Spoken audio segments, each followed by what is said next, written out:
Bien, bien, bien, bien. Sean todos y todas muy bienvenidos y bienvenidas. Como Adipa nos complace poder generar estas instancias tan enriquecedoras de aprendizaje. Hoy, en el seminario Aproximación a la Psicología del Testimonio. El docente que impartirá la presente sesión es Mauricio Valdivia. Él es psicólogo, máster en investigación de personalidad y comportamiento de la Universidad de Barcelona, doctor en psicología por la Universidad Católica de Argentina, doctor en personalidad y comportamiento de la Universidad de Barcelona, España, investigador principal Fondesit Regular 2021-2024, riesgos que se asocian a la victimización por violencia contra la pareja íntima desde una perspectiva ecológica del problema, miembro del Grupo de Estudios Avanzados en Violencia de la Universidad de Barcelona, docente universitario, perito forense, psicólogo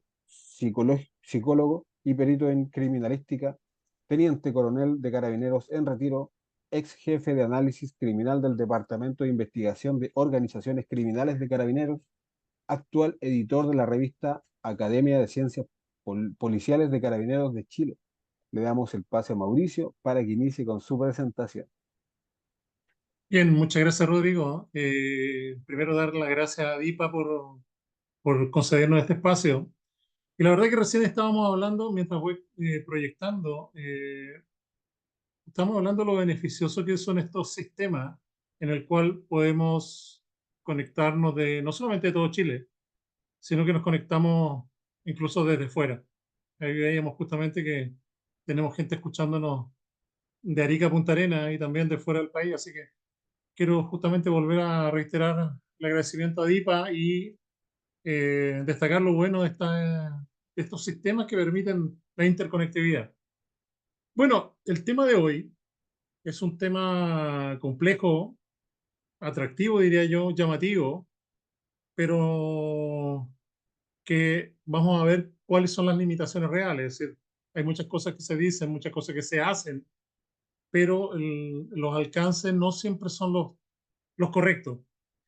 El objetivo es que hagamos un briefing, es decir, un paseo por los contenidos. No vamos a profundizar, porque lógicamente tenemos una hora, pero es prácticamente ver qué es lo que hoy día se está haciendo, qué se está perfeccionando, qué se está modificando y cuáles son los límites, que quizás ese es el aspecto más relevante que quiero abordar. Vamos a dejar un espacio al final para preguntas. Así que vamos a comenzar. Voy a ordenar esto aquí. Nosotros hablamos del engaño, hablamos de la mentira. La mentira, el engaño es complejo, pero vamos a ver que si tuviéramos que preguntar ahora, ¿quién, quién nunca ha mentido para salir de un problema? ¿Quién nunca ha mentido para salir de un problema grave? Entonces, pareciera que la mentira, el engaño es parte de las relaciones sociales. Eh, de hecho, Nietzsche dice, las personas no huyen tanto del engaño porque lo usan, a eso apunta, porque lo usan, es parte de las relaciones sociales, como de las consecuencias de ser engañado. El engaño está centrado esencialmente en el mundo de la psicopatía, un aspecto que no vamos a abordar. Vamos a abordar el mundo del engaño en el mundo de los no psicópatas. Yo creo que da para un curso completo analizar la psicopatía y el engaño, la manipulación. Nos vamos a quedar en el mundo de la manipulación. En este mundo que muchas veces el engaño pasa desapercibido, muchas veces consideramos que la mentira es incluso necesaria. ¿Mm? Entonces, la mentira tiene siempre un componente cualitativo y ese componente cualitativo tiene un carácter social. Es como cuando hablamos que es delito. Es delito lo que cada sociedad va a definir como delito. Cada sociedad va a definir lo que es correcto e incorrecto. Lo correcto, lo bueno, lo malo, a priori no existe antes de que haya cada sociedad y defina lo que es correcto o incorrecto. En el ámbito de la mentira pasa lo mismo. ¿Se imaginan si no pudiéramos mentir? No sé si todos habrán visto esta película, pero es atractiva porque justamente da cuenta de lo que sucede cuando no podemos mentir. ¿Quién va a ser el primero que va a decir, yo no voy a mentir y le voy a contar que el viejito Pascuero no existe? Que los dientes, el dinero lo dejan los papás. La verdad que se dan cuenta que hay un elemento que está asociado a lo social, está vinculado a lo social. Es parte de lo social. Por eso es tan difícil justamente analizar evaluar el tema de la mentira. Tampoco existe esto. Tampoco hay una bolita mágica que me permita diferenciar con claridad y de manera absoluta lo que es verdad y mentira. Claro, no quiero que se desconecten cuando les estoy diciendo esto. No existe una bolita mágica, pero sí vamos a ver qué es lo que se puede hacer. ¿Ah? ¿Qué es lo que se está haciendo hoy día en el mundo en relación a esto? ¿Cuáles han sido los errores que hemos cometido a lo largo de la historia? ¿Qué errores se han cometido en el desarrollo de las pericias psicológicas cuando se aborda el tema de la diferenciación de la verdad en algún momento? Más tarde y con mayor validez científica, el concepto de verdad se transforma en credibilidad, que es justamente hasta donde podemos llegar. ¿Ah? Evaluar indicadores, más que valorar lo que es verdadero o falso. Por lo tanto, aun cuando esta bolita mágica está, que nos permite diferenciar lo absoluto no existe, sí nos vamos a meter en el ámbito de lo que hoy día es lo más cercano a la herramienta más útil. Vamos a seguir la escuela que están desarrollando dos cuerpos policiales españoles, que en realidad lo que están haciendo es ordenando las diferentes técnicas y metodologías que se han desarrollado a lo largo del tiempo. Vamos a ver que hoy día estamos reflotando técnicas que nacen por allá a principios del siglo pasado. Otras que se han utilizado o se han creado en el siglo, a mediados del siglo pasado, y que hoy día se les está dando un nuevo aliento, un nuevo espíritu, lógicamente con parámetros que permiten justamente aumentar la rigurosidad. Entonces, esta va a ser la línea que vamos a seguir. Esta línea que ha sido desarrollada por dos centros, que ya los vamos a nombrar, dos centros españoles, la cooperación de la Guardia Civil Española y de la Policía Nacional. Claro, porque la mentira es esencial en la diferenciación de la valoración que se hace en el mundo del derecho, en el mundo de la ley. ¿Se imaginan si tuviéramos la capacidad de que todos los delincuentes que son enjuiciados no tuviéramos que hacer juicio y nos dijeran inmediatamente si son culpables o inocentes y pudiéramos valorar directamente eso? Sería maravilloso, ¿no? Sería maravilloso. El análisis entonces de la validez del testimonio hoy día no es solamente el predominio de la ley, del derecho, de los tribunales, de la policía o de la justicia, sino que cada día esto está trascendiendo a espectros que antiguamente no eran tan relevantes, donde el engaño, donde la estafa, el fraude, sí aparece como un elemento central, como pasa, por ejemplo, con el tema de las compañías de seguros. Hoy día el análisis del fraude a nivel europeo en el contexto de las compañías de seguro es muy relevante en el ámbito de la medicina. El otorgamiento o no de licencia, el otorgamiento, como le dicen en Europa, la baja médica o la entrega de algún tipo de beneficio por algún nivel de discapacidad, también pasa entonces por el elemento de valorar el engaño, la existencia de un fraude en el ámbito de la familia, en el ámbito laboral, incluso en el ámbito escolar, hay aplicaciones en las cuales este tipo de estrategias hoy día se están implementando. Lógicamente, en Chile todavía estamos un poco lejos y en Chile todavía estamos circunscritos a la valoración de la validez del testimonio en el contexto prácticamente judicial, pero pareciera que también se van a incorporar estas otras temáticas en la medida justamente que esto se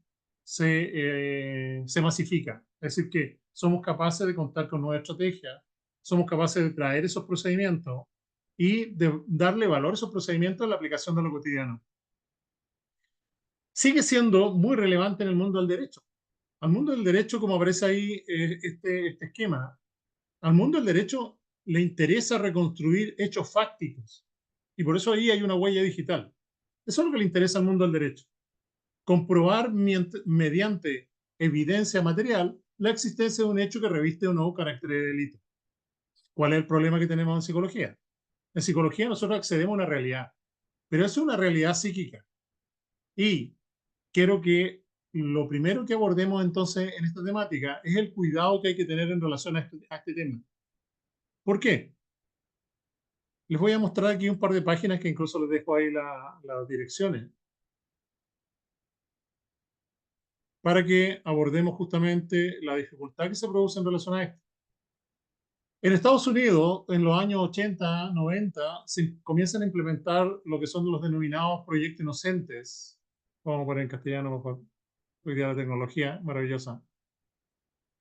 Los proyectos inocentes en Estados Unidos, que son desarrollados por ONG, organizaciones sin fines de lucro en general, universidades, hoy día están dando cuenta de errores judiciales que se cometieron con muchas personas, personas que están privadas de libertad.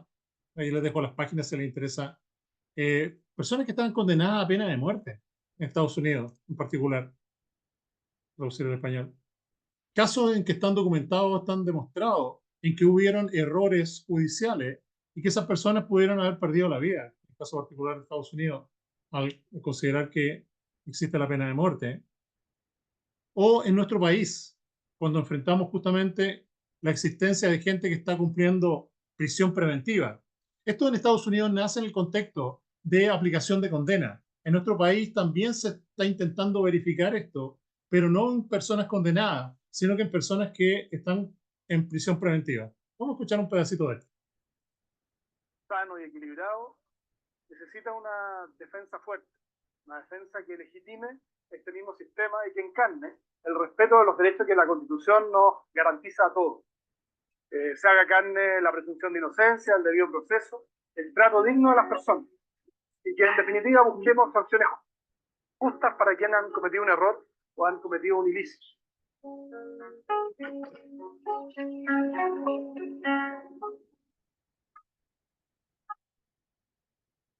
Como ningún sistema es infalible, tenemos que hacernos cargo de los errores y aprender de ellos precisamente buscando esa mejora.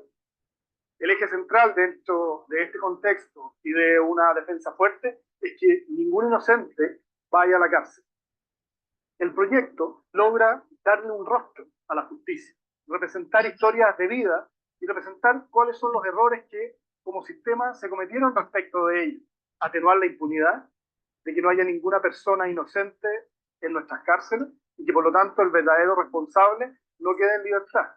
Pero por sobre todo, buscar un espacio de reparación en un ámbito público que reconozca la inocencia de una persona que fue injustamente privada de libertad, en el cual hay 4 causas. La primera tiene que ver con problemas serios que presentan los procesos de reconocimiento ocular que hacen las víctimas o testigos de las personas que se imputan o son acusadas de cometer un delito. La segunda tiene que ver con el uso de información pericial poco confiable. Tercer factor tiene que ver con el uso o la valoración más bien de confesiones falsas. Y una cuarta factor vinculado a este primer gran criterio, que es pruebas que llevan a cometer el error, tiene que ver con el uso de prueba testimonial de muy baja confiabilidad. Y lo segundo ya tiene que ver con funcionamiento de organizaciones del sistema. Y aquí hay 2 causas que están muy documentadas en el ámbito comparado. La primera es mal comportamiento de las agencias de persecución penal. Y por agencia de persecución penal uno entiende tanto al Ministerio Público como a la policía. Y la última causal, segunda de este gran grupo, tiene que ver con inadecuada representación legal de los imputados en muchos casos. Los errores, uno podría decir, son multicausales. No se trata de remover o de evitar solo uno de estos factores, sino que en general uno tendría que trabajar en todos ellos para evitar las condenas. Pero evidentemente este error Se lo estoy dejando en el material que van a recibir, entiendo, después. Pero quería mostrarle que esta realidad también existe en nuestro país, que son los errores. Y son los errores, y estos errores están llevando a que gente cumpla, quizás no condenas, pero sí prisión preventiva. Y digo quizás no condenas porque no está aprobado, pero sí en el caso de las prisiones preventivas. Los errores judiciales, en su gran mayoría, están basados en errores periciales. Hay una crítica importante a nivel pericial. Y eso es lo que lleva a que se configure este proyecto inocente, que es la primera parte que yo les quería mostrar. Es necesario aumentar los estándares probatorios. Hoy día no se puede hablar en un estrado, en una pericia, en base a mi experiencia. Los instrumentos tienen criterios de validez y confiabilidad. Tienen niveles de especificidad, ¿no?, en el cual justamente es específico de lo que estoy tratando de evaluar. Es sensible. Muchas veces la sensibilidad ya no es tan importante a nivel pericial, sino que necesitamos que sea realmente específico. es específico y mide lo que estoy dando cuenta que mide, y cuál es la evidencia internacional que permite justificar eso. Entonces, eso hoy día está puesto en juego a través justamente de estas investigaciones que por suerte se están llevando adelante y están, como dice ahí, están aumentando la visibilidad de los errores, los están transparentando, están dando un espacio para que justamente aquellas personas que han sido encarceladas injustamente tengan un espacio justamente para dar cuenta del error que cometieron los organismos en general del Estado. Errores de reconocimiento ocular es lo que ustedes escuchaban que es lo que más se comete, pero también hay errores en las pruebas periciales. Hay errores producto de la baja confiabilidad de los procedimientos. Ya algo vamos a hablar del uso de muñecos sexuados, que es posiblemente donde mayor conflicto se produce en el tema de los delitos sexuales. Por suerte, en nuestro ámbito ya ha ingresado lo que es la entrevista única. En general, los testimonios periciales inválidos, ya sea justamente por pago o por miedo, como se produce justamente en el caso de las confesiones, el mal comportamiento de los peritos con técnica obsoleta o las sobreinterpretaciones que se plantean justamente en la evidencia científica internacional. Los psicólogos sobreinterpretarían situaciones que no están directamente relacionadas con los alcances de los instrumentos que se están siendo aplicados, que es una de las mayores críticas que enfrentamos justamente en el mundo de la ciencia. La ciencia no puede informar más allá de los propios límites. La ciencia debe informar objetivamente solamente y sin suplantar a la justicia. Son los jueces los que van a evaluar. ¿No? ¿Por qué? Y otro aspecto también medular y central. Lo que se afirma sin pruebas también puede ser negado sin esas pruebas. Esto es lo que pasa con el testimonio. Si no me presionan, yo doy el testimonio, si no me presionan demasiado, si mi memoria no me falla, si no me sugerencias encubiertas, si puedo rellenar lagunas, si puedo utilizar estereotipos, si me permiten decir lo que esperaba ver en lugar de lo que realmente sucedió, etcétera, etcétera, etcétera. Es decir, el tema de la memoria aquí juega un rol fundamental, ¿no? Un rol fundamental. ¿Cómo, cuándo, dónde vamos a adquirir esa información? ¿Se acuerdan dónde aprendieron un determinado tema? ¿Se acuerdan dónde comenzaron a creer un aspecto relevante hoy día en base, por ejemplo, a qué pasa con la delincuencia extranjera? ¿Qué es lo real y qué es lo falso? ¿Cuál es el aspecto centrado en los fake news que recibimos? ¿Cuál es el problema principal? Que estamos siendo bombardeados por información de diferentes fuentes. Y esa información de diferentes fuentes no necesariamente yo la he experimentado, yo la he vivido o la he vivido un cercano directo mío. Pero aun cuando yo no la haya experimentado, esa repetición temporal va a generar lo que se denomina huella de memoria. Y en esa huella de memoria va a comenzar a articularse una realidad, aunque esa realidad no necesariamente sea un aspecto particular que yo haya vivenciado. De hecho, un ejemplo un clásico que se hace en este tema es preguntar, ¿se acuerdan lo que estaban haciendo al enterarse de los ataques del 11 de septiembre a las Torres Gemelas del 2001? Claro, alguno me va a decir, no me acuerdo porque no había nacido. Otro me va a decir, estaba recién nacido, tenía 5 años, 4 años. Pero todos, independientemente de la edad que tengan ahora, todos independientemente tienen una construcción y tienen una huella de memoria asociada a lo que sucedió. Y cada uno va a tener un vínculo con la historia personal de su propia vivencia en torno a ese tema. La vivencia de su familia, lo que escuchó, lo que vio, lo que le tocó vivir. ¿No? Entonces, en ese contexto, la reconsolidación de la memoria es un aspecto dinámico. La memoria no es estática, la vamos reconsolidando en la medida que vamos incorporando nueva información. Información que no necesariamente tiene que ser exacta, no necesariamente tiene que ser veraz, no necesariamente tiene que dar cuenta de lo que sucedió y también puede tener un toque de engaño, es decir, puede haber sido manipulada de tal forma de crear un recuerdo y que ese recuerdo pase a ser indiferenciado. Ese es el problema. Una vez que se crea huella de memoria, ya el recuerdo pasa a ser indiferenciado.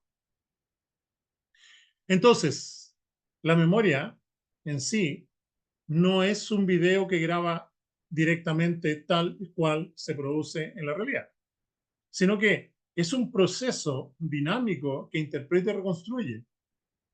De hecho, si ya almacenar es un proceso complejo y dinámico que reconstruye, ¿Por qué? Porque no existe como en el computador. Nosotros tenemos acá un computador en que tiene una memoria y esa memoria incluso tiene la capacidad de fragmentar y de fragmentar. Nosotros podemos pedir al computador, ordena por favor esa información que tiene, elimina los espacios en blanco, esos espacios con suciedad y ordénalo entonces y el computador va a funcionar más rápido y va a generar resultados mucho más efectivos que cuando tiene todo disperso. Nosotros funcionamos así, con un proceso en el cual la información que va incorporándose se adiciona a la información previa y va creando entonces información nueva, más allá de todo lo que se va a producir o las alteraciones que se van a producir en los procesos básicos. Nosotros codificamos la información, es decir, se activan los colores en los conos y bastoncitos de mi ojo, se van por el nervio óptico y se almacenan aquí atrás en el occipital. Claro, ahí recién entonces hay un proceso de la activación perceptual después de que ha habido una activación del estímulo, la sensación o el órgano sensorial y el almacenamiento que va a significar codificar. Pero ahí ya comenzamos con los problemas. Cuando le pedimos a una persona que nos diga cómo era la cara del que causó el delito, esa persona tiene almacenada acá en el occipital, en forma de imágenes, esa información y se lo estamos pidiendo verbalmente. Va a tener que ser una lógica entre los temporales, pero para que justamente transformar eso que tiene almacenado visualmente en lenguaje. Por otra parte, la retención va a involucrar una serie de almacenamientos adicionales en el cual se va a ir incorporando nueva información. Y para qué decir la forma de la recuperación, que era esto como les decía, es decir, cómo vamos a recuperar información que tenemos almacenada en otra forma que no es la directamente relacionada con lo que se me está pidiendo. Entonces, cuando hablamos de memoria y esa memoria tiene que ver con la valoración que vamos a hacer de credibilidad, credibilidad que no es sinónimo de verdad, como decía al principio. Claro, verdad, la verdad tiene muchas posiciones. Tiene una posición que es completamente subjetiva. Mi verdad, de hecho, en psicoterapia, esto no hay problema en psicoterapia. La verdad del paciente, el consultante o del cliente es su verdad. Y tenemos el espacio incluso para co-construir esa verdad. Pero en el ámbito forense o en estos otros ámbitos que yo les señalaba, donde justamente está ingresando también la valoración del testimonio como una estrategia que las organizaciones de seguro hoy día a nivel europeo lo desarrollan de manera muy rigurosa porque les está dando beneficio, ¿no? Les está dando beneficio valorar la veracidad, valorar la credibilidad del testimonio. Hoy día les está dando beneficio económico y por eso está creciendo estos procedimientos. Concepto subjetivo, entonces, que va a pasar por la creación o la definición de lo que decíamos como en el delito. El delito es lo que la sociedad define como aquello que va a perseguir, aquello que va a considerar inaceptable y aquello que va a considerarle necesario aplicar una condena o una pena. Pero eso cambia en el tiempo y en el espacio. Delitos que antes fueron perseguibles hoy día son permitidos. Yo diría que hay cosas que eran perseguibles antes, hoy día incluso pueden llegar a ser deseables. Aquí vemos justamente que con el criterio de veracidad nos acercamos demasiado a lo que es la verdad. Vamos a usarlo más adelante porque también nos va a interesar aquello que parece verdadero, pero nos vamos a centrar en el elemento de credibilidad. El elemento de credibilidad, es decir, qué elementos del funcionamiento de la memoria de esa persona hacen que ese relato sea más creíble y de qué manera los cambios y las posibles distorsiones afectan esa credibilidad. Así entramos justamente a un terreno que es complejo y para entender este terreno complejo basta con que cada uno de ustedes pueda leer la primera pregunta. ¿Te ha pasado que te acuerdas perfectamente de haber dejado las llaves en un lugar de manera que si no están ahí es porque alguien las tomó y empezamos entonces a pelear y a discutir con todos los de la casa? ¿Quién me sacó las llaves? ¿Quién me tiene las llaves? Meto la mano al bolsillo y resulta que las tengo en el bolsillo yo. ¿Sí? Entonces, la creación de memoria es una realidad para quien la tiene. Ahí tienen otro ejemplo. O cuando escuchas a tu amigo o amiga contando algo que le pasó contigo y es notablemente distinto a la que tú recuerdas. ¿A quién no le ha pasado cuando yo cuento algo y la otra persona cuenta algo y no somos capaces de ponernos de acuerdo? Lo único que podemos tener de certeza es que uno de los dos o está mintiendo o está contando algo de una manera que no sucedió. Por lo tanto, ese es el terreno de la construcción de memorias falsas. Las memorias falsas no son mentiras. Es un recuerdo que no fue vivido, porque realmente no se vivió, no se experimentó esa conducta, pero es real. ¿Por qué? Porque va a crear justamente en el interior de la persona una convicción de que es un hecho que sí existió, aun cuando si hubiéramos tenido una cámara nos habríamos dado cuenta que esa situación realmente no existió. No hay una corroboración externa, así como les decía, si tuviéramos una cámara que nos anduviera grabando todo el día, podríamos verificar. Hoy día, no sé si lo habrán visto en televisión, va a aparecer justamente un dispositivo con inteligencia artificial que va a hacer, bueno, si lo habilitamos, me lo puedo poner aquí en la solapa, y va a grabar y va a reconocer la voz de todas aquellas personas con las que yo he interaccionado. Entonces, a ese dispositivo va a almacenar toda la información de la vivencia en el periodo que yo estime conveniente. Y entonces, cuando alguien me diga, ¿te acuerdas que te dije? Yo voy a ir al dispositivo y voy a poder decirle, a ver, recorre hasta la día tanto, la semana tanto y a tal hora. ¿Qué relación hubo entre él y yo? Y además va a escuchar a la otra persona y va a poder justamente el dispositivo poder entregar la información exacta y reproducir exactamente lo que sucedió. Claro, mientras no tengamos esos dispositivos, a pesar que ya existen, como les digo, vamos a tener que seguir confiando en lo que es esta huella psicológica, que es concebida como algo real, plausible y que para la persona es algo que fue vivido. Y aquí viene lo más relevante. Aun cuando no haya sido experimentado en la realidad, cuando esa huella psicológica se crea, se produce, aquí no estamos hablando de que haya una construcción intencional, sino que como cuando perdí las llaves y las tenía en el bolsillo. Claro, yo no ando por la vida pensando en echarle la culpa a mi familia, que me ocupó la llave, pero ya hay una relación en la cual yo considero que alguien tomó mi llave. Esto va a tener consecuencias. Entonces, cuando hay una vinculación o hay una huella psicológica que pudiera estar asociada a la vivencia de una victimización, como puede ser haber experimentado una situación abusiva, va a haber consecuencias personales. ¿Eso qué quiere decir? Que va a haber daño psicológico. Y ahí vienen los antiguos errores que se cometían en psicología, cuando lo que se apuntaba para evaluar credibilidad era evaluar el nivel de daño que presentaba esa víctima. Claro, pero aquí estamos diciendo que el daño psicológico se produce, aun cuando no haya experimentado una vivencia externa.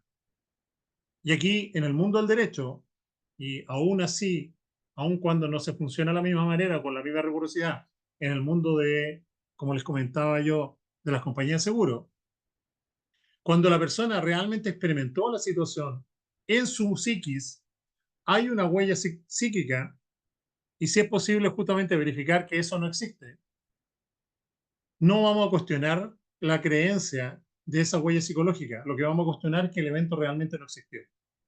Entonces, ahí hay grandes errores que se han cometido a lo largo de la historia de la psicología, en la cual se ha intentado vincular directamente la evidencia de daño psicológico sin considerar estos criterios de existencia en la realidad, con la existencia de algún tipo de abuso, la vivencia traumática que está generando ese sufrimiento psíquico. El sufrimiento psíquico existe. El tema es que la atribución que estamos dándole de la vivencia externa que generó ese sufrimiento psíquico es lo que no existe. Y por lo tanto al derecho le interesan los fácticos. Consecuencias sociales. De esta misma lógica vemos cómo se encarcela gente, no solamente en nuestro país, sino que les dejé la experiencia de lo que pasa en Estados Unidos y se mantiene hasta hoy día. Por lo tanto, no es un tema única y exclusivamente de tecnología o de recursos, sino que es algo que nos ha ido acompañando y por lo menos hemos sido capaces de darnos cuenta de tal forma de tratar de enmendar errores. Por eso les presentaba yo algunos casos ahí asociados con incluso la aplicación de la pena de muerte. Ahí ya no hay forma de enmendar el error, por supuesto. Las memorias falsas se vienen investigando desde los años 80, ¿ah? Desde los años 80 y posiblemente con más fuerza en los 90, principalmente en el contexto de los delitos sexuales.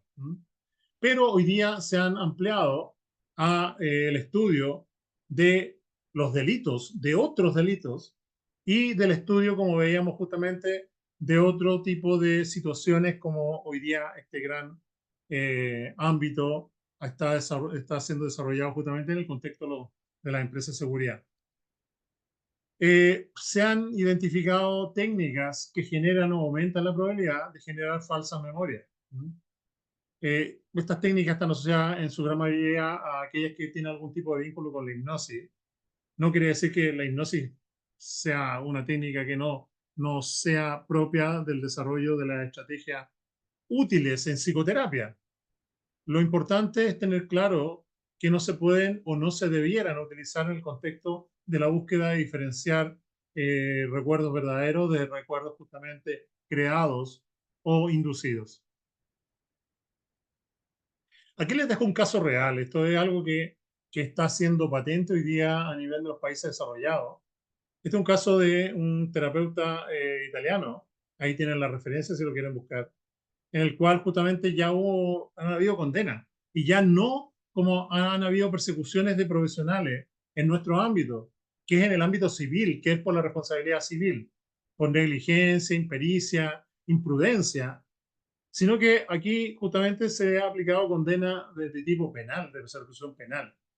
Entonces, en este caso, se aplicaron técnicas que tienen que ver con técnicas que son consideradas sugestivas, que yo no sé si las conocen o no, el MEMDR, que tiene que ver con procesos de desensibilización y reprocesamiento en base a movimientos oculares. Es una especie de hipnosis en la cual el terapeuta usa justamente el movimiento de algún instrumento o incluso el dedo para generar justamente una sugestión hipnótica en la cual hace que la víctima sea capaz de identificar aquello que los mecanismos de defensa en cierta medida no le dejarían acceder. Hoy día, en psicoterapia, eso sigue siendo igualmente válido. Lo que no es válido es la aplicación de esto al mundo de la pericia, donde hoy día me piden criterios de validez, de confiabilidad, lo que yo les decía previamente, especificidad y sensibilidad. Es decir, yo hoy día tengo que dar cuenta, ya no basado en mi experiencia, qué dice la investigación internacional y qué aplicación hay de esa técnica en nuestro país. Y esas son las respuestas que yo tengo que responder hoy día a nivel pericial. ¿Qué errores se producen? Hay errores antes de la evaluación o que aumenta la probabilidad de que se tienda a generar memoria falsa. Y creo que el primero es no tener claro en la cabeza el tema de que esa persona puede estar diciendo lo que realmente sucedió, esa persona puede estar mintiendo o esa persona puede estar cometiendo un error. Es decir, aquí incluso es más allá del escenario de culpable e inocente, sino que hoy día tenemos que enfrentar tres posibilidades.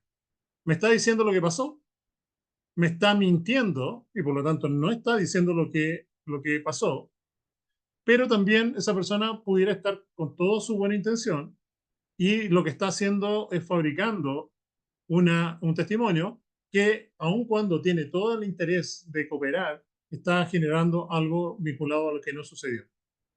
¿De qué nos tenemos que preocupar?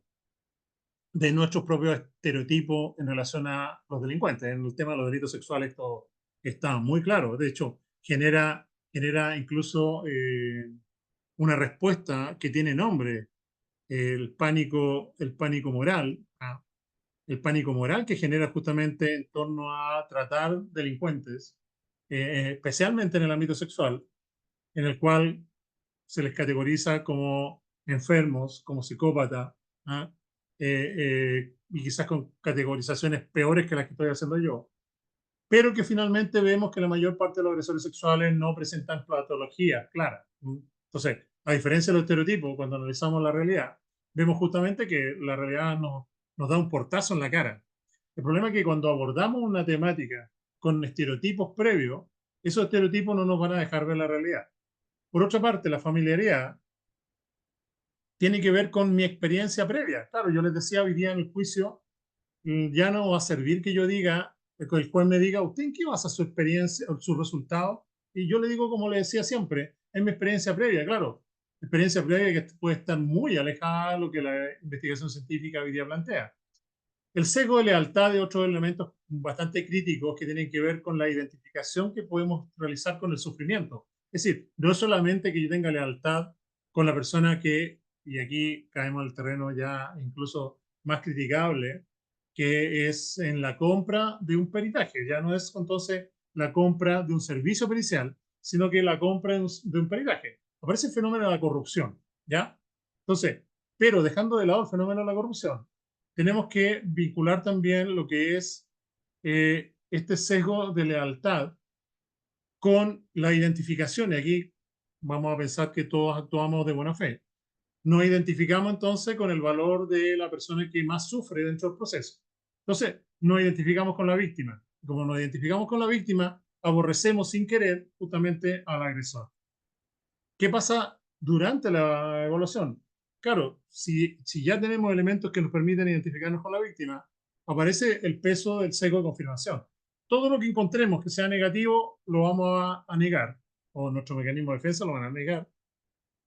Y todo aquello que permite confirmar nuestras creencias previas, que están basadas justamente en la identificación con aquellas que yo creo que son las víctimas, van a llevarme a afirmar y a perseverar, incluso como una verdadera bola de nieve, con todo lo que vaya encontrando en torno a la evidencia.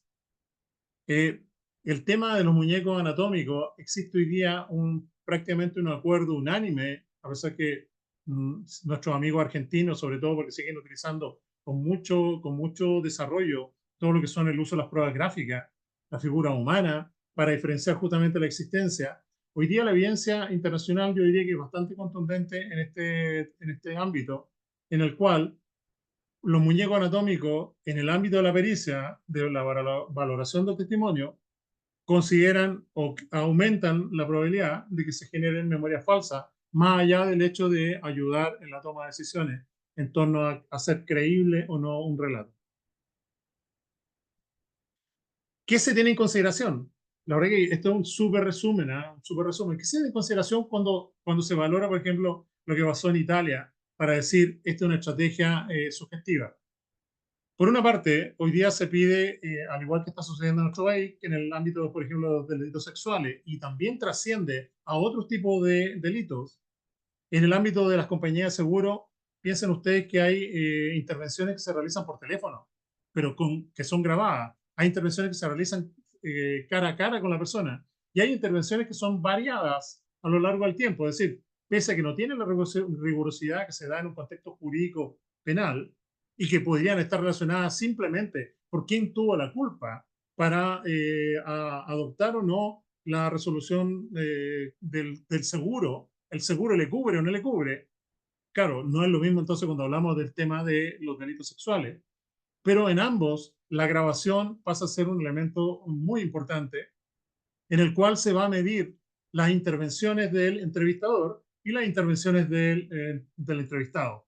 Lógicamente que en la medida que el entrevistador habla más que el entrevistado, esto va a ir en contra y se va a considerar que la entrevista es más subjetiva. Por lo tanto, los refuerzos selectivos, o sea, vamos a reforzar, si reforzamos, vamos a ver que la entrevista lo que busca es producir información. La entrevista puede ser subjetiva, puede ser asociada a repetición de preguntas, el uso de información que ya tiene el entrevistador, en el caso de la policía, por ejemplo, cuando introduce nuevas informaciones le dice, señora, se dio cuenta que eran 4 los asaltantes y que iban en un auto blanco, se dio cuenta que uno de ellos era mujer, claro, eso está absolutamente claro, pero eso es lo que se busca justamente al valorar la evidencia subjetiva. ¿Qué resguardo deberíamos tener? La investigación nos dice que debieran haber procesos independientes, igual como se realizan procesos independientes en la evaluación de un artículo, debieran justamente haber evaluadores en doble ciego. Debiera haber un revisor externo, es decir, que yo sepa que mi informe pericial lo hago yo, pero que va a ser revisado por un supervisor. Debiera entonces esos elementos aumentar la conciencia de la evaluación. Y al aumentar la conciencia de la evaluación, hay mejor autocontrol en relación a lo que estoy haciendo, cómo se debe hacer y las conclusiones a las que estoy arribando. Les dejo como ejemplo, ha llegado a la creación de instituciones. Aquí tenés justamente una sociedad británica y un comité de expertos en Países Bajos. Son instituciones dedicadas a la investigación de errores vinculados a la creación de falsa memoria. ¿Cómo detectar el engaño? La verdad que hemos ido desde la forma más primitiva, por así decirla, incluso pasando por aquellos aspectos propios de los tiempos bíblicos. Eva engañó a Adán, Adán se dejó engañar, hasta cómo llegamos a las etapas más actuales, en las cuales pasamos por ¿quién tiene la razón? ¿Quién tiene la verdad? El que tiene más fuerza. La fuerza bruta entonces llevaba a que la razón estuviera en manos de que era el más poderoso. Luego aparecen el poder de la fe, y dejamos el terreno en manos de Dios. Y Dios entonces, en función de la ordalía, va a decir si le prendemos fuego y se quema, es justamente culpable. Si prendemos fuego y bajan los ángeles y se apaga el fuego, esa persona es inocente. Evolucionamos de toda esa lógica a lo que son las técnicas fisiológicas. Aparece lo que es el detector de mentiras. Y hoy día tenemos dos grandes grupos de indicadores: indicadores conductuales y indicadores de contenido del relato. Aquí algo iba a señalar de lo que era el polígrafo, pero creo que el tiempo no me está acompañando, que en realidad el polígrafo es un instrumento que lo que hace es medir la respuesta de arousal. Entonces, lo que mide es la activación fisiológica que se va a producir en función de los cambios que se van a generar. Cuando tenemos miedos, las glándulas suprarrenales liberan cortisol, el cortisol activa el sistema simpático y el parasimpático, con lo cual la adrenalina y la noradrenalina generan una serie de cambios, y esos cambios son los que son medidos por el detector de mentira. ¿Qué es lo que sucede con el engaño? El engaño, lo que decíamos al comienzo, o sea, es bueno, es malo, y aquí dice infracción a normas sociales, en eso estamos de acuerdo. Pero claro, decir que existe el viejito pascuero es una infracción a norma social. Entonces vamos a ver que la permisividad va a ser variable, y esa permisividad va a estar asociada a la valoración que hace un tercero. Entonces, ¿engañar siempre es malo? Hay diferencia entre el mentiroso permanente o el deshonesto permanente y aquella persona que alguna vez, creyendo que hace un bien, miente. Simular o disimular, un aspecto muy relevante en el ámbito de la medicina. Se simula la existencia de una patología, se simula o se incrementa justamente una patología para obtener un beneficio, una baja, obtener justamente, o disimular. Vemos como la simulación la encontramos muy asociada a la psicopatía. Gran parte de los psicópatas más connotados en nuestro país han querido hacerse pasar por locos.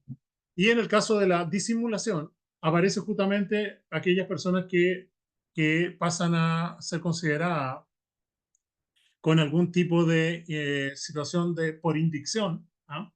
En la cual justamente se quiere controlar su capacidad civil y decir entonces que está interdicto. Aparece justamente muy presente esto de disimular cierta presencia de algún trastorno. Es más fácil, lógicamente, evitar que mentir.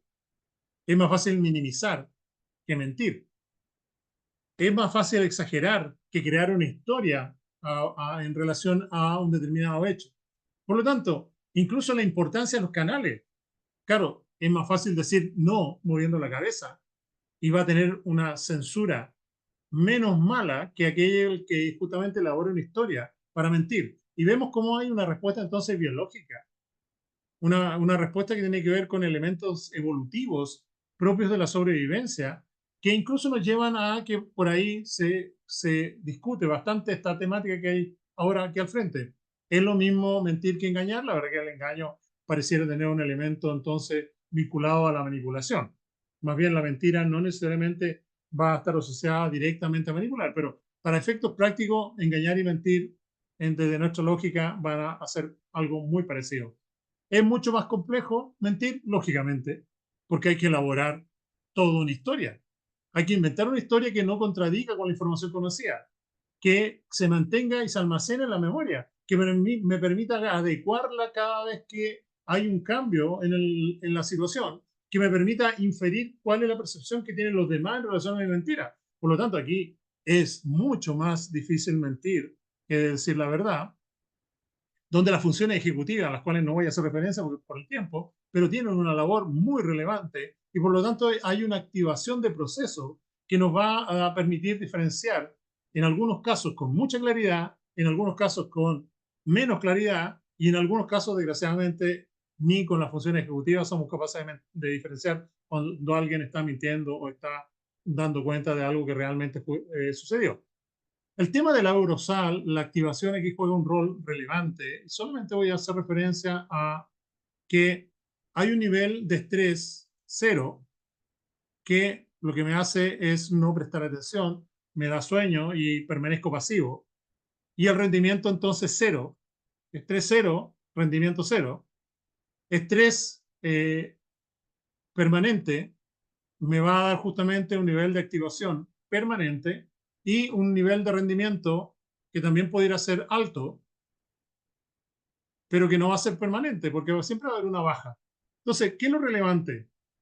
Hay situaciones que requieren entonces un determinado nivel de activación. Hay situaciones que no requieren nivel de activación. Por ejemplo, yo voy a dormir si estoy muy activado. Lógicamente, no voy a poder dormir. Es decir, yo dormirme acá va a ser imposible. Necesito estar con un bajo nivel de activación. ¿Y dónde viene lo importante? Que todos nosotros vamos a tener diferentes niveles de activación. Y es aquí donde se cae, por ejemplo, las posibilidades que nos entrega el detector de mentiras, ¿no?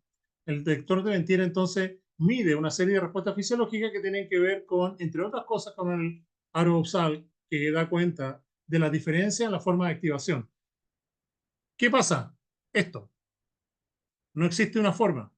Existen diferentes formas en las cuales cada uno de nosotros tiene una diferente nivel para hacer frente a estos diferentes niveles de activación. La entrevista es fundamental. En la entrevista es fundamental. El entrevistador es posiblemente el factor de inflexión entre una buena decisión o una mala decisión. Desde esta perspectiva, tenemos que mantener el encuadre, el setting propio de la pericia, si está en el mundo de lo jurídico, o un encuadre asertivo y empático si estamos en el ámbito de otro tipo de acciones, como yo les comentaba, este gran desarrollo que tiene justamente este tipo de estrategia en el mundo de los seguros. En general, hay una serie de prácticas que son consideradas inadecuadas, interrumpir, apurar. El protagonista no debe ser nunca el entrevistador. De hecho, vamos a ver que hay estrategias, no, ya no la vamos a ver, pero les cuento que hay estrategias que incluso contabilizan la cantidad de palabras y la repetición de los tipos de palabras que utiliza justamente el entrevistador y el evaluado. Ya no solamente pensando en preguntas sugerentes o sesgadas, es decir, ¿cuántas personas, usted se dio cuenta que iban 4 personas en el auto blanco, donde también iba una mujer? Sino que hay otros aspectos mucho más sutiles que hoy día se están evaluando. La petición de detalle específicamente en lo que son las estrategias de lo que se denominan entrevistas cognitivo-conductual, aparecen como un elemento central. Detalles que van a ser diferenciados si se trata de la búsqueda de la credibilidad o la búsqueda de información. Claro, yo cuando busco información, yo quiero que se abra la memoria, se vinculen elementos de memoria, y por lo tanto le voy a pedir que me diga todo aquello que se acuerde relacionado con los sonidos, con los olores que se produjeron en esa situación. Pero si lo que yo estoy buscando es valorar la credibilidad, eso va a ser un indicador de credibilidad muy relevante cuando me diga, yo grité y me asusté, sonó la alarma, estaba desayunando, especialmente cuando esos elementos no tengan una vinculación con el centro del núcleo del evento que estamos analizando, va a ser muy valorado siempre y cuando yo no se lo haya preguntado. Por lo tanto, aquí vamos a tener dos líneas de acción, una para la obtención de información y otra para la valoración de credibilidad. En la obtención de información yo voy a poder preguntar. Cuando voy a valorar credibilidad, yo solamente tengo que escuchar y voy a valorar posteriormente. Bueno, aquí la entrevista, de hecho, la que les hablaba, la entrevista cognitiva, que a esta entrevista cognitiva nace en el contexto de los errores policiales que se cometían en la década de los 80, que tiene varios parámetros o varios aspectos centrales. Esos aspectos centrales tienen que ver con que se busca que la persona cuente todo, esta tendencia que tenemos en el mundo de, de los jurídicos, de lo policial. Ya, señora, dígame lo que realmente pasó, porque no me cuente que usted fue a dejar a su hija y porque se le quedó la bicicleta, entonces pasó a comprar un dulce, porque a su hija siempre le gusta que ese día le lleve dulce. Esos elementos que en el mundo jurídico tradicional, en el mundo jurídico policial, son desechados, es lo que ustedes tienen que rescatar. Porque esos elementos son los que le dan riqueza al relato. El que miente, el que inventa, el que crea, no adiciona esos elementos que son accesorios, son adicionales y son innecesarios para la construcción de una mentira. Por lo tanto, aquí tenemos un elemento que rescata la entrevista cognitiva que tiene que ver con motivar, movilizar la mayor cantidad de entrega disponible por parte de las personas, en la cual la intervención del evaluador solamente pasa por parafrasear, recuerda algo más, usted lo está haciendo muy bien, es decir, lo motivamos en relación a que entregue una mayor cantidad de información. Intervención mínima cuando hay valoración de credibilidad. Intervención de motivación en relación a lo está haciendo muy bien, que creo que puede lograr algo más, siga adelante, tiene que ver con la búsqueda de información. Por lo tanto, son dos estrategias completamente diferentes. Pero la intervención mínima en la valoración de credibilidad. Cambio en el orden en que se entrega la información. Cuénteme, a ver, ya me dijo que usted ese día dejó a su hijo, después iba conduciendo, se puso el semáforo, no se dio cuenta y apareció alguien entre los autos y lo terminó atropellando. Ahora, cuénteme, ¿qué pasó después? ¿Qué pasó al final? O sea, desde que usted entonces, ¿qué pasó después que sucedió eso? Y trate de armar la historia, pero ahora hacia atrás. Esa búsqueda de cambio en la secuencia lleva a que aquellas personas que mienten no van a ser capaces. De hecho, van a reaccionar de forma inadecuada y hay una carga cognitiva mayor. Lo mismo pasa con el cambio de perspectiva. Cuénteme de eso mismo, pero mirando como si usted estuviera en la acera del frente o usted estuviera arriba en su edificio y hubiese escuchado y hubiese visto esto desde ese lugar. A ver, ¿cómo lo habría, cree usted que lo encontraría o cómo cree usted que lo podría contar? Esos elementos generan justamente el desbloqueo de la información, que también están asociados a la obtención de información, no a la valoración de credibilidad. El uso de preguntas inesperadas, preguntas que pueden estar asociadas justamente a detalles. Y ese día hacía frío. ¿Y cómo andaba vestida la gente? Ese día, ¿cómo era el clima? Ese día, etcétera, cosas que no tienen directa relación y que la gente no esperaría que se preguntara. ¿A qué le importa cómo estaba el clima frente a la situación que se está analizando? Y finalmente llegamos a quizás lo más relevante de la presentación, con lo cual, sí, me están quedando los últimos 10 minutos. Que el metaprotocolo sabe que justamente fue creado en el contexto del desarrollo, no es una creación, yo les decía que es una sistematización de mucha información y es un metaprotocolo porque lo que hace es integrar mucha información, muchos protocolos, muchos procedimientos que se vienen utilizando en otros contextos prácticamente desde los inicios de 1990, es decir, del siglo pasado, pero que ahora se les da un nuevo orden y nos permite apoyar, y aquí no hay una valoración absoluta, sino que hay un apoyo en la toma de decisiones. Por eso es un análisis de validez en la evaluación. Lo que validamos es tener una secuencia de acciones que nos permitan tomar una decisión correcta en relación justamente a un testimonio que está en juego. Este protocolo se compone de 4 partes. Un B1, que sería la primera parte de la ecuación, que apunta a determinar la verosimilitud. Es decir, esto es cercano a lo veraz. Un B2, que me lleva a confrontar aquella primera apreciación que yo hice en B1 sobre criterios esencialmente de contenido del relato. En el B2 voy a incorporar todo lo que tiene que ver con lo no verbal. Lo no verbal. Y estos dos elementos que se dan esencialmente en la entrevista, los voy a llevar a confrontar con la verificación de la existencia de hechos que permitan corroborar aquello desde los criterios de realidad.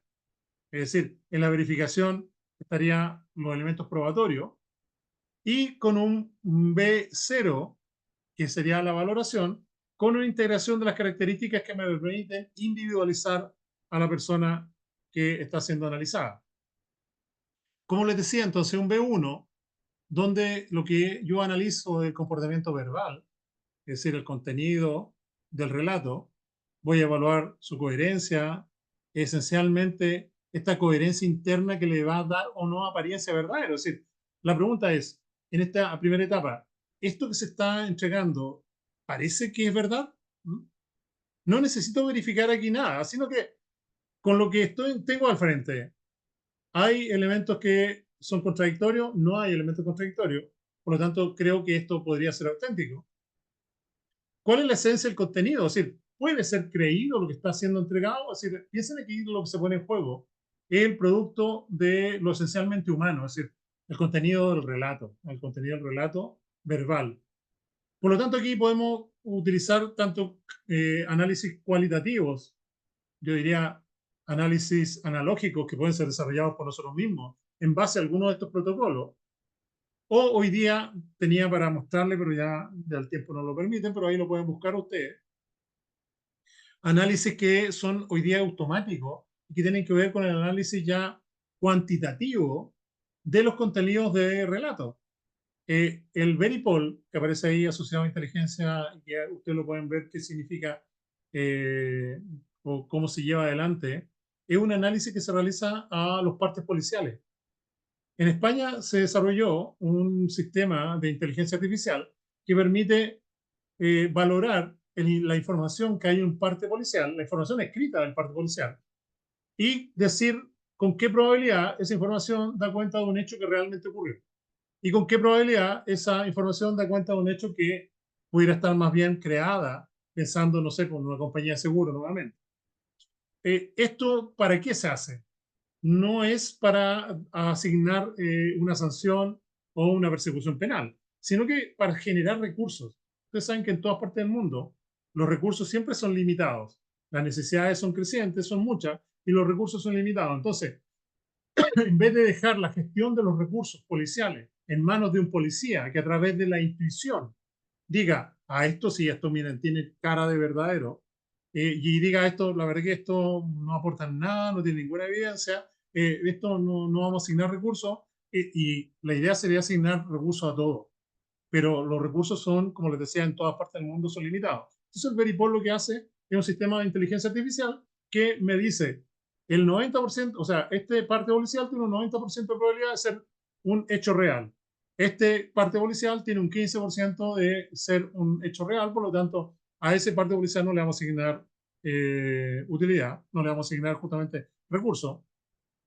Aquí tiene un ejemplo de algo que se está usando hoy día a día, y que los profesores que hacemos clases en las universidades y que sobre todo a nivel de doctorado estamos valorando el nivel de copia. El Turnitin es un software con inteligencia artificial que me permite tomar lo que ustedes escribieron y identificar a aquellos que cortaron y pegaron. ¿Y cuál es el nivel de copia que tiene? Aquí les digo, aquí este ejemplo tiene un 29% de similitud con la evidencia que hay disponible en diferentes bases de datos. Aquí tienen base de datos de Internet, otro tipo, y me dice entonces, ¿de dónde ya no solamente de dónde sacaron, sino que cuál es el nivel de correspondencia? Eso es el peso entonces, ya no solamente de los protocolos de tipo analógico, como podría ser el CBCA.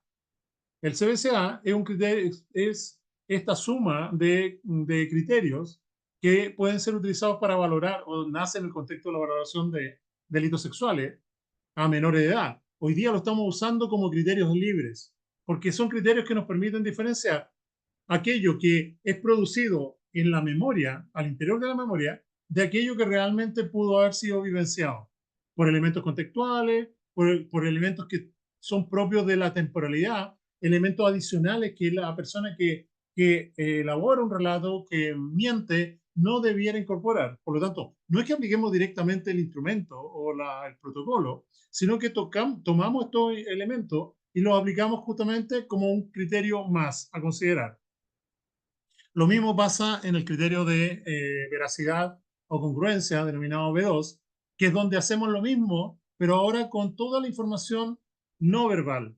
Es decir, ahora nos interesa todo lo que nos entrega el arousal, lo que nos entregan las emociones, lo que nos entrega la sobrecarga cognitiva, lo que tiene que ver justamente con los intentos de control de conducta.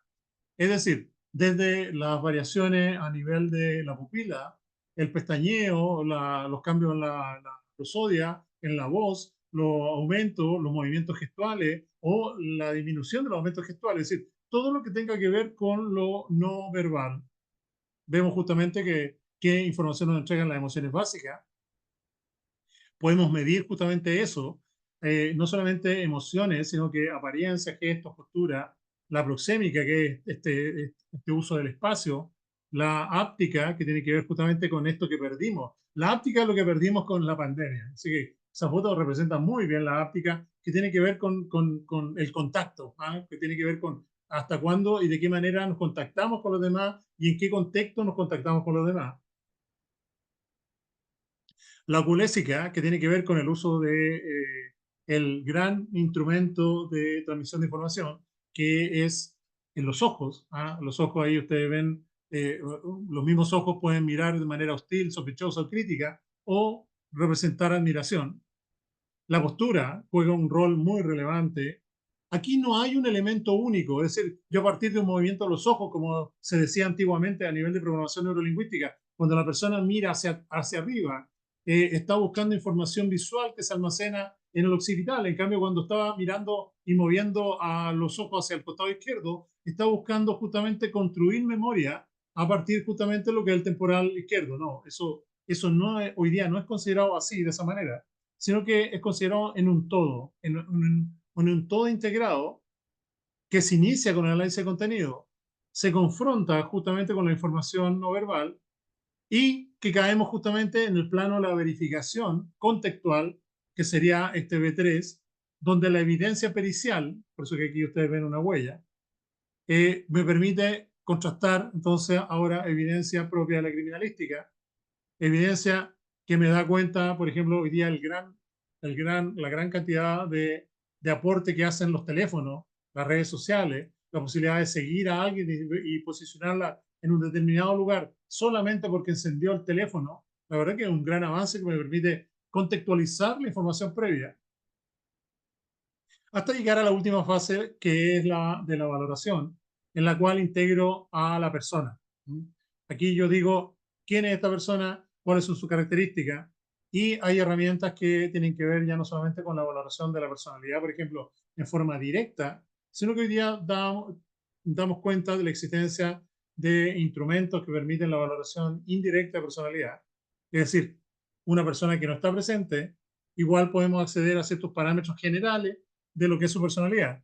Ya no solamente con el uso de instrumentos, porque yo siempre digo, cuando la persona desaparece, lógicamente no le podemos aplicar instrumentos de valoración para conocer cuáles son sus principales rasgos, pero sí le podemos pedir a los familiares cercanos que contesten. Entonces, más allá de preguntarles cómo se comporta, cómo cree usted que era esa persona, le decimos, podría contestar este cuestionario pensando en cómo contestaría a su hija, su hermana o ese familiar que está desaparecido.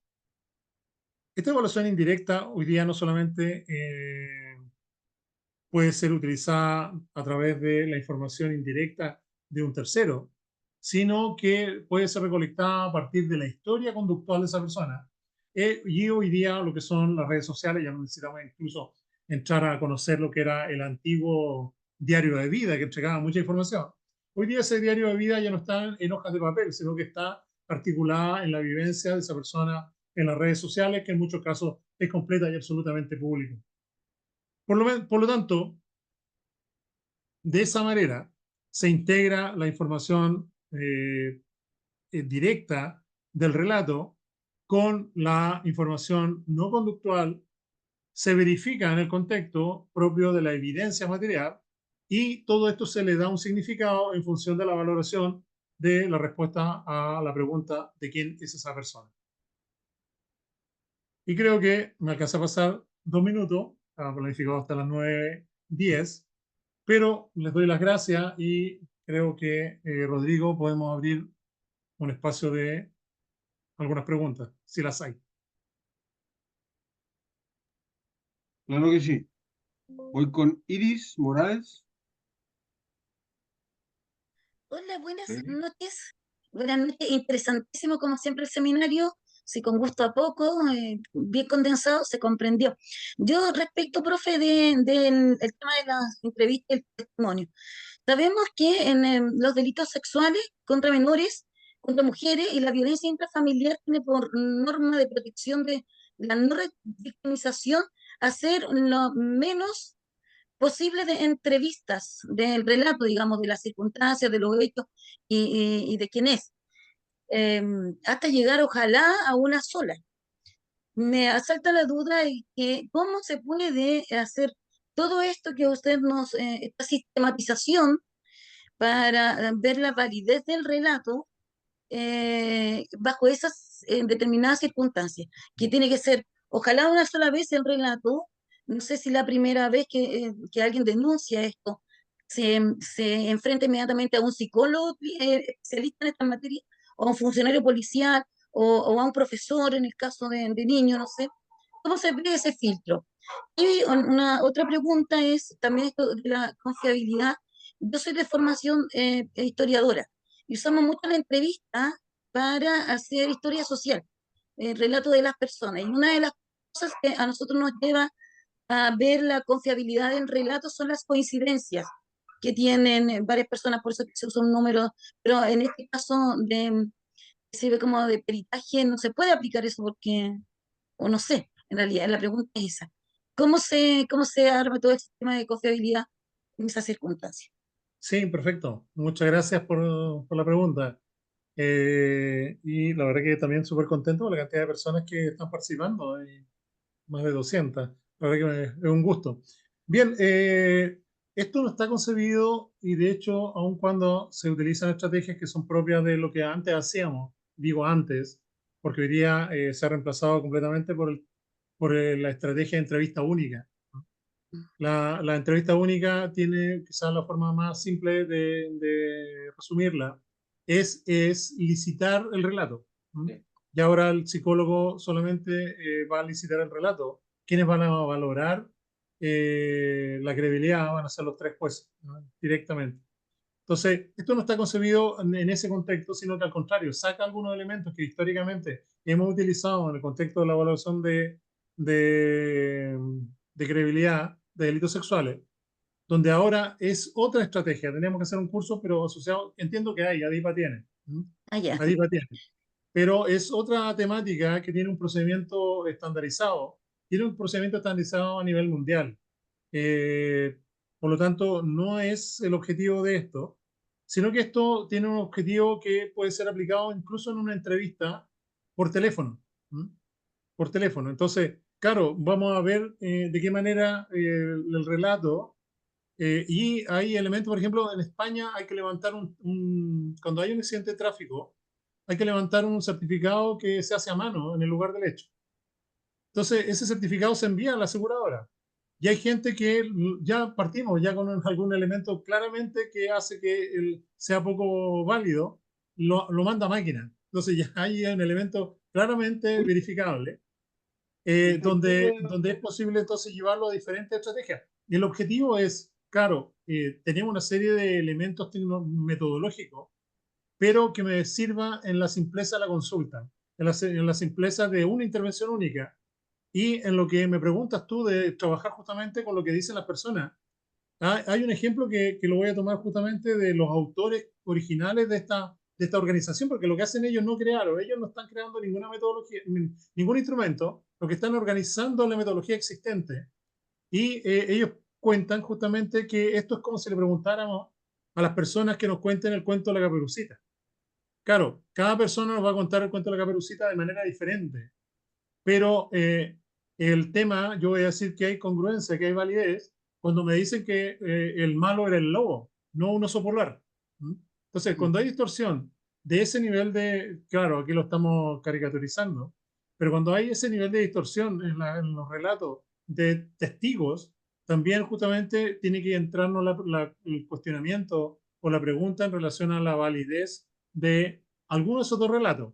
Unos otros relatos, ¿quién se está equivocando? ¿El que dice que es un lobo o el que dice justamente que es un oso polar? Ya, súper claro. Gracias, profesor. Gracias a ti. Sebastián. Hola, buenas, ¿se me escucha? Sí, perfecto. Bueno, Bueno, muchas gracias por la charla. Un tema muy interesante y principalmente también el hecho de que sea una gratuita para que muchas personas como yo también puedan escuchar un tema así. Soy estudiante de psicología y hubo un tema que me interesó harto de lo que habló y me gustaría, sabiendo que igual puede ser una pregunta tonta o por ese estilo, ¿cómo usted en una acción de peritaje se da cuenta de que una persona está diciendo la verdad o no? ¿Cómo cuando se hace todo ese proceso, uno se va percatando quién es la víctima y quién es el victimario? ¿Qué cosas son las que tú te das cuenta a la hora de hacer todo este proceso? Sí, aquí lo que hay es una sistematización de un método, es decir, esto no es infalible. Busca por una parte mejorar la estrategia de los entrevistadores, por eso no pudimos ahondar más en el tema de la entrevista, porque la entrevista finalmente es un aspecto fundamental. Si la entrevista está mal realizada, todo lo que viene después ya no tiene valor. Pero obviando eso, aquí lo que se pone en juego es una sistematización de un método, el cual, por una parte, analizo lo que la persona dijo, lo confronto con la respuesta a cómo lo dijo, de qué manera lo dijo y quién es esa persona. Con lo cual, aquí también hay un elemento relevante desde el punto de vista de lo que les señalaba de la evaluación indirecta de personalidad. Con lo cual, esto es un apoyo a la toma de decisiones, no es blanco y negro. Por eso partí diciéndole que no había una bolita mágica y a lo mejor pensé, cuando le estaba diciendo eso, yo dije, alguno va a pagar y se va a salir porque realmente no existe algo que me permita diferenciar la verdad de la mentira. Lo que sí existen son métodos que me permiten acercarme a decir, este relato es creíble o este relato no es creíble. Cuando hay coincidencia, cuando pasamos el B1, decimos entonces, tiene pinta veraz. Este relato tiene pinta veraz. Cuando en el B2 decimos entonces, eso que tiene pinta de veraz es coincidente con la forma, con los movimientos, con las emociones esperadas son realmente coincidentes con las emociones manifestadas y nos empezamos entonces a preguntar, lo no verbal coincide o no coincide. Entonces, eso que yo en la primera B1 digo, sí, podría ser verdad. En el B2 digo entonces, sí, tiene apariencia de verdadero. O sea, el contenido era lógico, coherente, integrado. Y ahora, en B2, yo digo, sí, tiene apariencia de verdadero. El tercer componente, la evidencia que existe, es coincidente con los elementos anteriores. Y es ahí donde entonces ya me empiezo a acercar a la toma de decisiones. Lógicamente, si ya hay evidencia contundente, probablemente no tengamos que hacer ni B1 ni B2. Vamos a tomar la decisión en función de la evidencia. Como yo les decía, en España, para levantar el atestado en relación al accidente de tránsito por daño, yo tengo que rellenar un formulario en la calle. Entonces, ya cuando el formulario viene extraordinariamente bien parejito, ya no lo llenaron en la calle. O aquellos que ya son justamente mucho más ingenuos y lo hacen en la casa con el computador, la verdad que ese nivel, y después van a declarar que lo intercambiaron directamente con el otro conductor en la calle, la verdad que hace que eso sea imposible. ¿Te das cuenta? Es decir, cuando hay evidencia material, ya el B1 y el B2 no es necesario.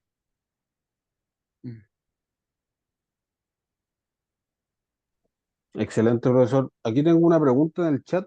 Bueno, son varias que me parece positivo comentársela. Mire, de Matías Palacios. ¿En qué se especializan los psicólogos que se desempeñan en el área jurídica y en el ámbito de peritajes? A la hora de intervención, ¿se tiene un informe previo que resume la evidencia recabada sobre el caso? ¿Cómo se trabaja el sesgo que se produce en el evaluador cuando éste se predispone a una posición dada la evidencia? Sí, yo comenzaría incluso por la última. Creo que ahí ese es el aspecto. Por eso yo comencé y le di un poquito más de tiempo al principio, cuando hacíamos el análisis de la memoria, la falsa memoria, la memoria creada. Que la creación de la falsa memoria es uno de los aspectos más relevantes que deberíamos tener en consideración, porque ese sesgo tiene que ver incluso con la buena intención que puede tener el psicólogo. El psicólogo puede crear memoria producto de la doble identificación con la persona que cree que está sufriendo, con la víctima. Y entonces va a confirmar toda la información que dé cuenta de que el autor es el culpable. Y hasta ahí no estamos frente ni a una mentira, ni a una mala intención. Estamos frente justamente a una persona que creyendo hacerlo bien y creyendo justamente estar del lado de la justicia, está justamente oscureciendo lo que es el acceso a algo que está siendo sugestionado, está siendo construido. Desde esta perspectiva creo que, y les llamo por favor, creo que en psicología jurídica en general, y en particular en psicología forense, porque psicología jurídica tiene que ver con todo lo que hacemos en el ámbito regulado por la ley. Entonces ya no es solamente pericia, sino que, por ejemplo, quien trabaja capacitando policía, quien trabaja seleccionando fiscales, quien trabaja en alguna área relacionada con la salud mental de policía, de fiscales, gendarmería o de prisiones en general, está trabajando en psicología jurídica. Los que trabajan en psicología forense son los responsables de las pericias, los que evalúan. Y desde esa perspectiva, entonces, volviendo a la pregunta, el tema de la credibilidad es uno de los temas más complejos y eso lleva a que tiene que ser tratado con la rigurosidad correspondiente. Por eso yo aquí les dije, no hay un elemento indicador. De hecho, como hice un resumen, saqué una foto. Le iba a mostrar al principio el único indicador que ha existido, el único indicador que ha existido no conductual y específico y con alta capacidad de diferenciar la verdad de la mentira, el único indicador que existe es la nariz de Pinocho. Por eso me faltó la... Como es la nariz de Pinocho, el único indicador no conductual que es específico y sensible frente a justamente a la mentira, hoy día tenemos que tener mucho cuidado en el ámbito de las pericias que dan cuenta de este tipo de acciones. Por eso además les puse un ejemplo ahí de un psicólogo que esto fue un caso del 2022, en que fue condenado a 4 años de cárcel, ¿ah? Por el sistema penal, no por el sistema civil. Nosotros acá tenemos experiencia de persecución de responsabilidad civil por negligencia, impericia o imprudencia, pero no tenemos experiencia de persecución penal. Ya en el mundo ya esto está produciéndose. La diferencia entre lo civil, que lo civil me lo cobran en plata. En el ámbito de lo penal, lo pago con cárcel. Esa es la gran diferencia, así de manera bastante burda, lo que es el sistema civil del sistema penal. Qué tremendo, profesor. ¿Tendremos tiempo para una pregunta más? Dale. Ya. La alumna que tenía la manito levantada, que creo que era Yo, Felipe, ¿puede ser? no, Iris. Ya, yo de nuevo. No, adelante, lo que por pasa favor. es que no la quise hacer en el momento porque pensé que iban a haber unas preguntas. Esta cosa de lo interdisciplinario, lo primero que usted planteaba es ¿por qué mentimos? O sea, porque que es como una necesidad, que hay mentiras que van como más en el ámbito de hacer como una fantasía provechosa y daba el ejemplo del viejito pascuero. Lo mío más que una pregunta, una reflexión sobre esto de la existencia humana que es más filosófico. Porque lo que sí, lo que no podemos negar, si es buena o es mala, lo que no se puede negar es que cuando las personas se enteran que el viejito pascuero no existe, se les crea ahí una desilusión, un trauma y por ahí podríamos como empezar a reflexionar. No sé si hay investigaciones sobre por qué la naturaleza humana está llamada a la mentira, o miente, porque no sé si está llamada a la mentira, pero sí, es una cuestión que a mí me ocupa porque como en mi rol de historiadora es súper importante a la hora de hacer relatos. Eso, quería hacer la reflexión. Viene desde la etología, es decir, desde la etología, el estudio del comportamiento animal. Lawrence plantea justamente de los primeros, que tiene que ver con el engaño. Más que el engaño, o sea, se acomoda el engaño, la mentira, se acomoda y lo cambiamos por astucia. Por astucia.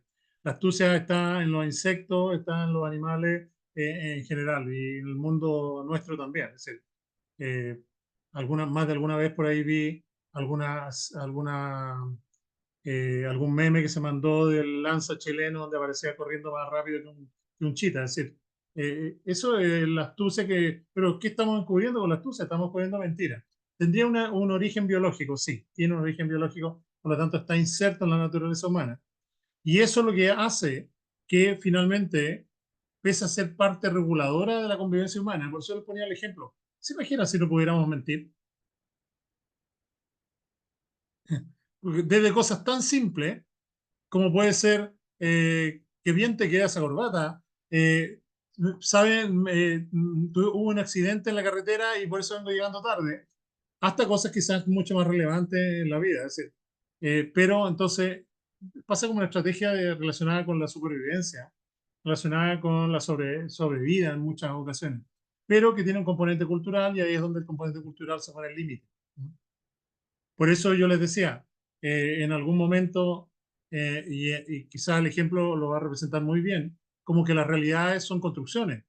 En algún momento, hasta 1994, las mujeres cometían adulterio en nuestro país y se les podía sancionar hasta con 5 años de cárcel. Hasta 1994, sí, el siglo pasado, pero no es tan la distancia, 1994. La mujer cometía adulterio, hasta 5 años de cárcel. Entonces, claro, hoy día evaluamos eso y decimos una barbaridad, pero hasta 1994 era parte del ordenamiento jurídico de nuestro país. Bien, mal. Para ese tiempo estaba bien. De hecho, costó y no fue eliminado con unanimidad. Entonces, finalmente, ¿qué es la realidad? ¿Qué es lo correcto? ¿Qué es lo incorrecto? ¿Qué es verdad y qué es mentira? Es la construcción social que cada sociedad hace en un momento y en un espacio temporal definido. Muchas gracias. Tremendo, profesor. Veo más dudas y por lo mismo les voy a comentar y a compartir. Esta es la página de adipa.cl donde ustedes pueden ver el curso en especialización en fiabilidad del testimonio para procesos de peritaje que va a estar dictando el profesor Mauricio. Aquí aparece el detalle, toda la información. Será un curso acreditado y certificado por 16 horas y acreditado por CENSE. Tienen a Ada Méndez, que es la coordinadora académica del programa, opciones de pago, detalles, a quién va dirigido, el temario, horarios, etcétera, y material complementario que tienen disponible para su uso. Agradecemos mucho la participación de todos ustedes, la gran convocatoria, la animosidad siempre activa del docente para responder las consultas y entregarnos un material y una información muy necesaria. Voy a despedir la grabación para nuestros amigos y amigas de YouTube, invitadísimos a revisitar este contenido y los demás que tenemos preparados aquí en la plataforma para todos ustedes. Muchas gracias, que estén muy bien.